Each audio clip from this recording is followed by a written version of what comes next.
Hello दोस्तों, आज की वीडियो में हम पढ़ेंगे एंडोमेम्ब्रेन सिस्टम के बारे में, जो कि क्लास 11th एनसीईआरटी बायोलॉजी के chapter 8 cell the unit of life का पार्ट है और नीट के लिए बहुत इंपॉर्टेंट है क्योंकि हर ईयर इसमें से मिनिमम एक क्वेश्चन जरूर पूछा जाता है।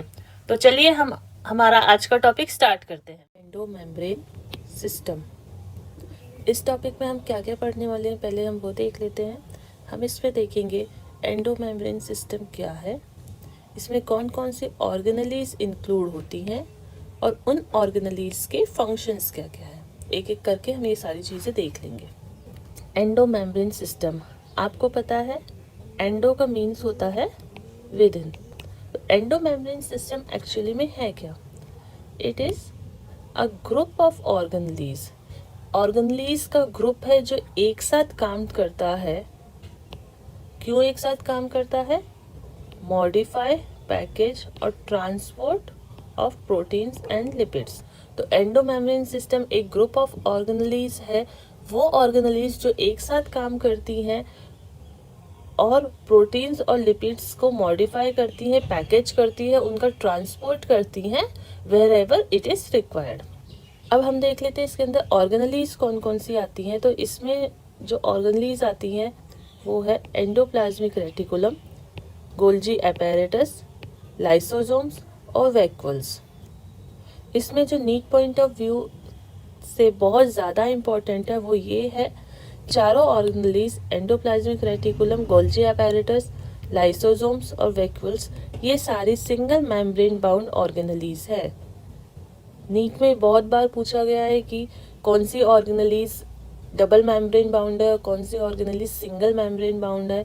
तो आपको सिंपली ये याद रखना है कि एंडोमेम्ब्रेन सिस्टम के अंदर जो चार ऑर्गेनेलीज आती है, that is endoplasmic reticulum, Golgi apparatus, lysosomes और वैक्यूल्स, ये चारों सिंगल मेम्ब्रेन बाउंड ऑर्गेनेलीज हैं। अब हम सारी ऑर्गेनेलीज को एक एक करके देख लेते हैं। तो सबसे पहली जो ऑर्गेनेली हम देख रहे हैं ये है एंडोप्लाज्मिक रेटिकुलम। इसमें हम देखने वाले हैं कि ये क्या है, इसके टाइप्स क्या क्या है और इसका फंक्शन क्या क्या है। तो चलिए स्टार्ट करते हैं। इलेक्ट्रॉन माइक्रोस्कोप के थ्रू देखा गया है कि साइटोप्लाज्म के अंदर बहुत tiny tiny tubular structures present होते हैं जो एक नेटवर्क फॉर्म करते हैं, और यही नेटवर्क जो फॉर्म हो रहा है ट्यूबुलर स्ट्रक्चर से, उसको हमने कहा एंडोप्लाज्मिक रेटिकुलम। अब एंडोप्लाज्मिक रेटिकुलम क्या करता है, ये साइटोप्लाज्मिक के इंट्रासेलुलर स्पेस को 2 कंपार्टमेंट्स में डिवाइड कर रहा है। वो कौन से 2 कंपार्टमेंट में है? एक है ल्यूमिनल कंपार्टमेंट, दूसरा है एक्स्ट्रा ल्यूमिनल कंपार्टमेंट। आपको सिंपली याद रखना है एक्स्ट्रा मीन्स आउटसाइड, तो आपको इसको याद करने में कोई कंफ्यूजन नहीं होगी। जो एंडोप्लाज्मिक मेम्ब्रेन के आउटसाइड है उसको हम कहेंगे एक्स्ट्रा ल्यूमिनल कंपार्टमेंट, और जो इनसाइड है एंडोप्लाज्मिक रेटिकुलम मेम्ब्रेन के उसको हम कहेंगे ल्यूमिनल कंपार्टमेंट। अब हम देख लेते हैं कि इसके टाइप्स क्या क्या है। एंडोप्लाज्मिक रेटिकुलम 2 टाइप्स का होता है, एक होता है रफ एंडोप्लाज्मिक रेटिकुलम और दूसरा होता है स्मूथ एंडोप्लाज्मिक रेटिकुलम। अब इसको रफ और स्मूथ क्यों कहते हैं? देखिए, सिंपल सा लॉजिक है कि अगर किसी भी चीज के ऊपर कुछ प्रेजेंट होगा तो वो क्या हो जाएगी, वो सरफेस रफ हो जाएगी। ठीक है, तो आपको इसी तरीके से याद रखना है, रफ मीन्स कि उसमें कुछ प्रेजेंट है जिसकी वजह से उसका एंडोप्लाज्मिक मेम्ब्रेन जो है वो रफ हो गई है। और क्या प्रेजेंट है वो हम कैसे याद रखेंगे? R for rough and R for ribosomes. ठीक है, तो बहुत सिंपल है याद रखना। स्मूथ में क्या है, स्मूथ है तो इसका मतलब सरफेस पे कुछ भी प्रेजेंट नहीं है, तो इस केस में स्मूथ एंडोप्लाज्मिक रेटिकुलम्स में राइबोसोम्स एब्सेंट होंगे। अब हम इनके फंक्शंस देख लेते हैं एक एक करके। हमने देखा कि रफ एंडोप्लाज्मिक रेटिकुलम में राइबोसोम्स प्रेजेंट होते हैं, और हम जानते हैं कि राइबोसोम्स क्या है, ribosomes are known as the protein factory. मतलब राइबोसोम्स बहुत ज़्यादा इम्पोर्टेंट है प्रोटीन्स के सिंथेसिस के लिए। तो इससे क्या हमें पता चलता है? हमें ये पता चलता है कि रफ एंडोप्लाज्मिक रेटिकुलम का फंक्शन है प्रोटीन सिंथेसिस। तो इसमें ऐसा कुछ भी नहीं है जो आप भूल जाएं, ये बहुत ही सिंपल है। Rough endoplasmic reticulum, R for rough, R for ribosomes, ribosomes protein factory होती है, इसका मतलब रफ एंडोप्लाज्मिक रेटिकुलम का फंक्शन होगा प्रोटीन सिंथेसिस। और क्योंकि प्रोटीन सिंथेसिस इसका फंक्शन है तो ये कंटिन्यूअस रहेगा न्यूक्लियस के मेम्ब्रेन के साथ भी। ठीक है, अब हमने देखा था स्टार्टिंग में कि एंडो मेम्ब्रेन सिस्टम का फंक्शन क्या है।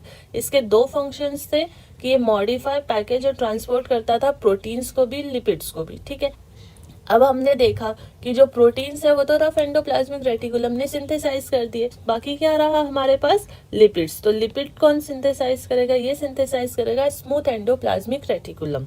और इसी के साथ साथ एनिमल सेल्स में ये सिंथेसाइज करता है लिपिड लाइक स्टीरॉयडल हार्मोन्स। तो यहाँ पे हमारा एंडोप्लाज्मिक रेटिकुलम ऑर्गेनली कंप्लीट हो गया। अब हम मूव ऑन करेंगे अगले ऑर्गेनली के बारे में, जो कि है गोल्जी अपैरेटस। इसमें भी हम तीन चीजें देखेंगे। गोल्जी अपैरेटस क्या है, इसके फीचर्स क्या क्या है और इसका फंक्शन क्या है। गोल्जी अपैरेटस इन 1898 में कैमिलो गोल्जी ने इस चीज को डिस्कवर किया था। ईयर इसका कैसे याद रखेंगे वो मैं आपको बता देती हूँ। आप सिर्फ 18 याद रखिए, 1 + 8 = 9 और इसके बाद वापस से क्या आ रहा है, 8। तो आपको कैसे याद रखना है, 18, 1 + 8 = 9 एंड अगेन 8। तो ईयर हमारा बन गया 1898। ठीक है, तो इस तरीके से आपको ईयर याद हो जाएगा। अब एक दो बार इस चीज को जब प्रैक्टिस करेंगे, पढ़ेंगे इस तरीके से, तो फिर ये चीज आपके माइंड में बिल्कुल से सेट हो जाएगी। तो कैमिलो गोल्जी ने क्या ऑब्जर्व किया था, कैमिलो गोल्जी जो थे इन्होंने न्यूक्लियस के पास में बहुत डेंसली स्टेन्ड रेटिकुलर स्ट्रक्चर्स देखे थे, जिनको बाद में नाम दिया गया गोल्जी बॉडीज। और ये छोटी छोटी गोल्जी बॉडीज मिलके बनाती हैं गोल्जी अपैरेटस। ठीक है, तो गोल्जी अपैरेटस में क्या होता है, बहुत फ्लैट डिस्क शेप्ड सैक्स होते हैं जो स्टैक्ड होते हैं पैरेलल टू ईच अदर, और इनको हम कहते हैं सिस्टर्ने। ठीक है, इनका डायमीटर होता है 0.5 से 1 माइक्रोन मीटर।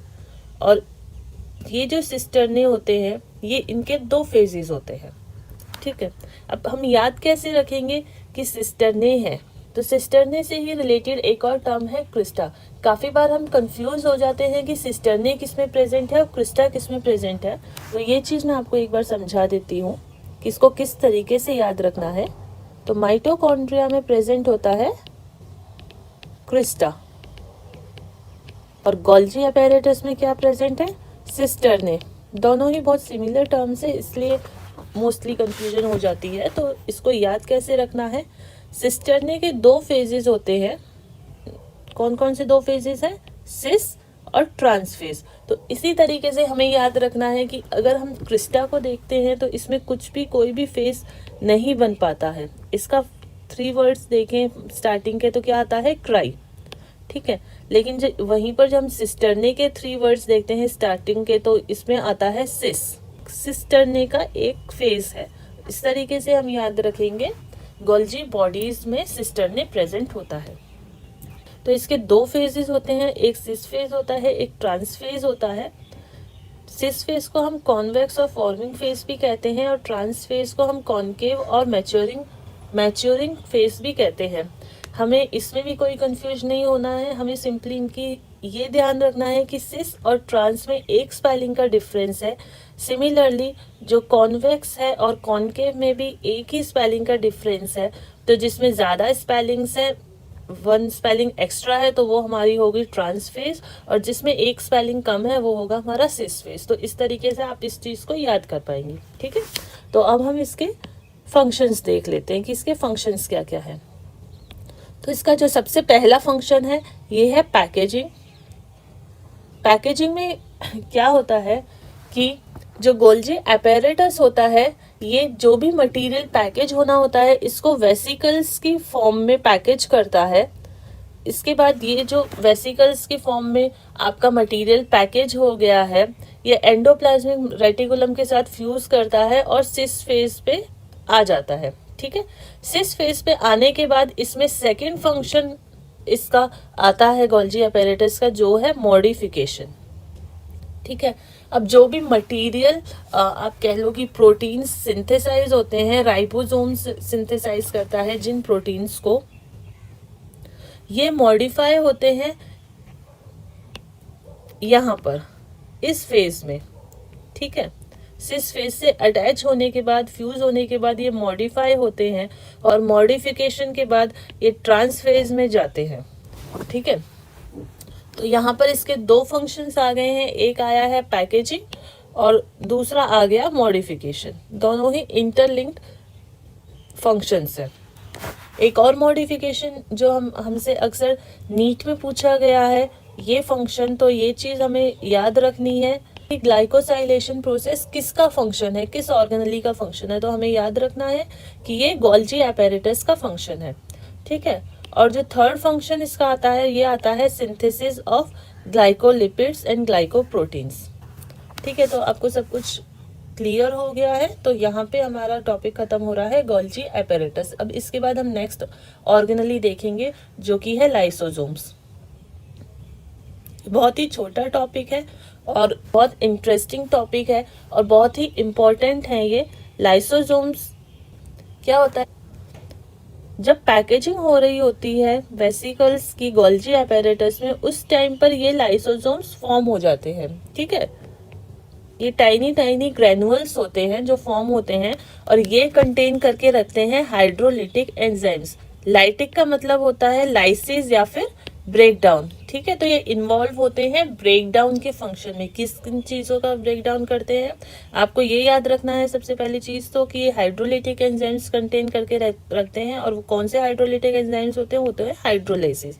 और हाइड्रोलाइसिस के में बहुत सारे टाइप्स आ जाते हैं, जैसे लाइपेजेस, प्रोटीएजेस और कार्बोहाइड्रेजेस। लाइपेजेस क्या करता है, ये कैटेलाइज करता है फैट्स के ब्रेकडाउन को, प्रोटीएजेस प्रोटीन्स के ब्रेकडाउन को, और कार्बोहाइड्रेजेस कार्बोहाइड्रेट्स का हाइड्रोलिसिस करता है। हाइड्रोलिसिस से क्या होता है, हाइड्रोलिसिस करने के बाद इन सब का डाइजेशन बहुत अच्छे से हो जाता है, ठीक है। तो लाइसोसोम्स का ये एक फंक्शन है।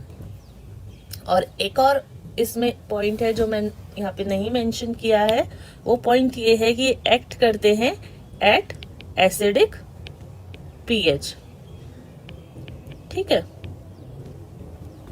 तो अब हमारे 3 ऑर्गेनेलीज कंप्लीट हो गए हैं। हमारा एक और लास्ट ऑर्गेनेली बचा है जो है वैक्यूल्स, उसको भी हम फटाफट से देख लेते हैं। वैक्यूल्स, तो वैक्यूल्स क्या होता है, वैक्यूल जो भी अनवांटेड मटेरियल होते हैं सेल के पास, जैसे कि वाटर हो गया, सैप हो गया, एक्सक्रीटरी प्रोडक्ट्स हो गया, या और भी कोई प्रोडक्ट जो यूजफुल नहीं है सेल के लिए, वो सब कुछ स्टोर होता है वैक्यूल के अंदर, ठीक है।